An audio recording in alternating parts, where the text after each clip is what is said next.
மாமல்லபுரம் அருகே திருமண வரவேற்பு நிகழ்ச்சியில் நடனமாடிய பெண் ஒருவர் திடீரென கீழே விழுந்து உயிரிழந்தார்.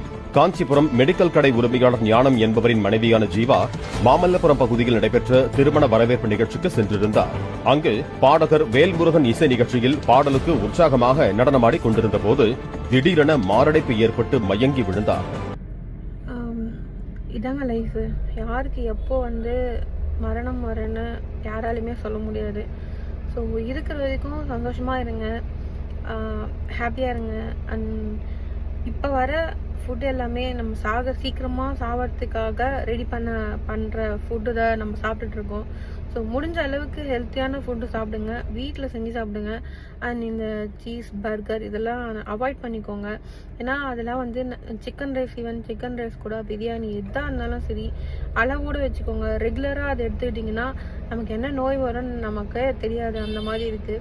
ஏன்னா அதெல்லாம் நிறைய பேர் கண்ணுக்கு தெரிய மாட்டேது. இந்த மாதிரி எவ்வளோ கலப்படம் பண்ணுறாங்க அப்படின்னு சொல்லிட்டு யாருக்குமே தெரிய மாட்டேது. தெரிஞ்சாலுமே கம்முன்னு தான் இருக்காங்க. ஸோ அதிகமாக வெளியே சாப்பிட்றத கம்மி பண்ணிக்கோங்க, வீட்டில் அதிகமாக செஞ்சு சாப்பிடுங்க. அண்ட் எவ்வளோ நீங்கள் வெளி ஃபுட் எடுத்துக்கிறீங்களோ அந்தளவுக்கு கொஞ்சம் கசப்பு தன்மையும் எடுத்துக்கோங்க. ஏன்னா நம்ம உடம்புக்கு 5 வகையான இனிப்பு, புளிப்பு, துவர்ப்பு, காரம் இந்த மாதிரி 5 வகையான இருக்குல்ல, அது 5மே நம்ம எடுத்துக்கணும். ஸ்வீட் மட்டும் எடுத்துக்கக்கூடாது. அதே மாதிரி வெளியே எப்படி செய்வாங்களோ நமக்கு தெரியாது, என்னென்ன கெமிக்கல் போடுறாங்கன்னு கூட நமக்கு தெரியாது. நமக்கு தெரியாத நிறைய கெமிக்கல் இருக்குது.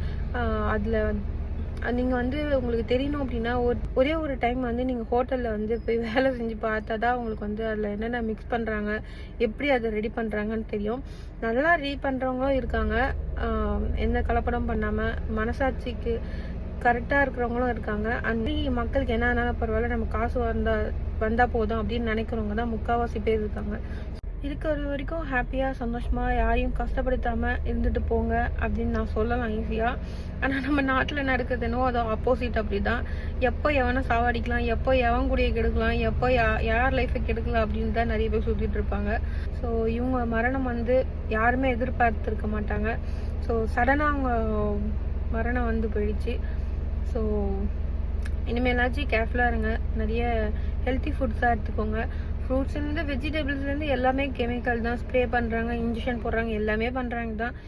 இருந்தாலும் முடிஞ்ச அளவுக்கு நம்ம ஹெல்த்தி ஃபுட் எடுத்துக்கிறது நம்மளுக்கு நல்லது. ஸோ அதுக்காக உங்களுக்கு வீட்டில் இடம் இருந்துச்சுன்னா கண்டிப்பாக இந்த வெஜிடபிள், ஃப்ரூட்ஸு, இந்த செடியெலாம் வச்சு பழகிக்கோங்க. நேச்சுரலாக நம்ம சாப்பிட்டோன்னா அது ரொம்ப நல்லது.